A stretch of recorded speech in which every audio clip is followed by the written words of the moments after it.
Mr. Wilberforce himself, he said the Lord Jesus appeared to him and told him that he must die liberating African people. So don't sit there as an African guy trying to be arrogant that you are free because you are free. You are not free because they say, okay, we enslave you too much, we forgive you, you see, we love you, you see, you are human also. No! Something happened, not here, in heaven. Something happened. That's why it's not reversible. Otherwise, until now, they could be taking you. What do you think you are? You're still weak. They could still pick you up and go enslaving you. Subscribe. You know, that time it was crazy. As a black, they could come and they do like this. Oh, this one. A neighbor, a white neighbor could come and say, this one is not strong. Can I sell it to you?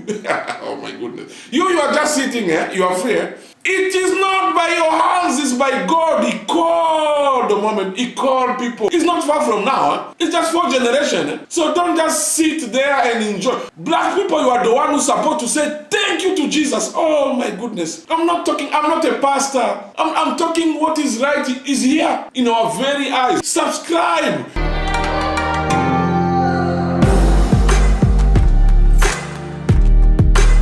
Richard Baxter, Samuel Sowell, in year 17, he wrote the first anti-slave article, and he wrote the selling of Joseph. He called us Joseph. He called these black people that you are selling is like the same in the Bible, where Joseph was sold by his brothers to go to Egypt. So that's how far it was. And they went into parliament fighting day and night that they can liberate Africans from slavery. There was John Newton, who got born again, also seriously fight against slavery. There was Granville Sharp.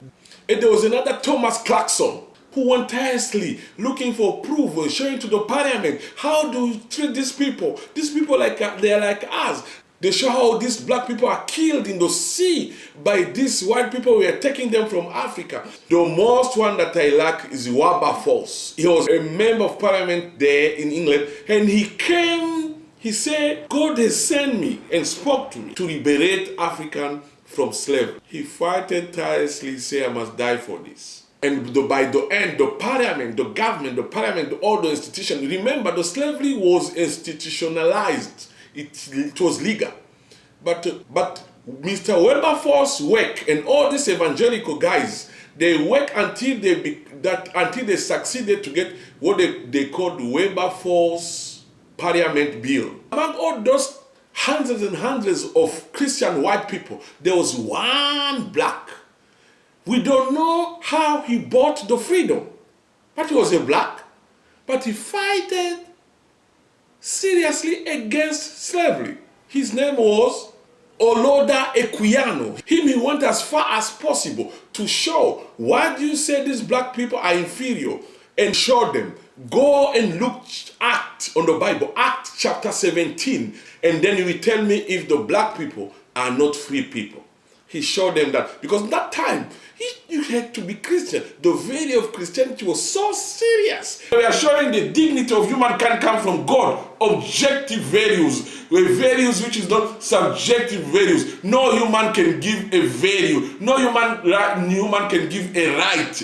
It's God who defines rights which are above ourselves. So without those rights, we can eat each other. The Christian explained this and say, oh my dear, don't touch these people. And then that's when came Wilberforce Parliament Bill saying that we are stopping to take slaves from Africa. Otherwise, until now, they could be taking you. What do you think you are? You're still weak. They could still pick you up and go enslaving you. You know, that time it was crazy. As a black, they could come and they do like this. Oh, this one. A neighbor, a white neighbor could come and say, this one is not strong. Can I sell it to you? Oh my goodness. You are just sitting here. You are free.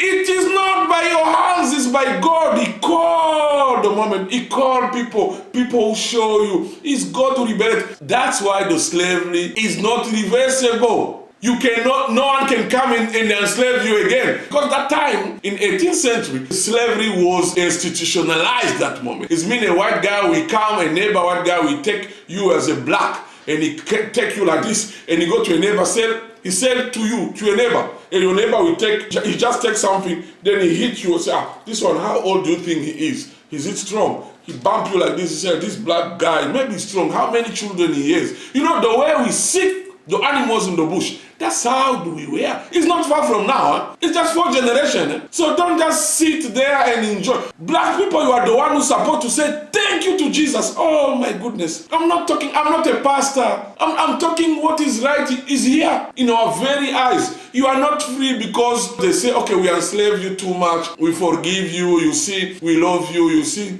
you are human also. No! Something happened, not here, in heaven. Something happened. That's why it's not reversible.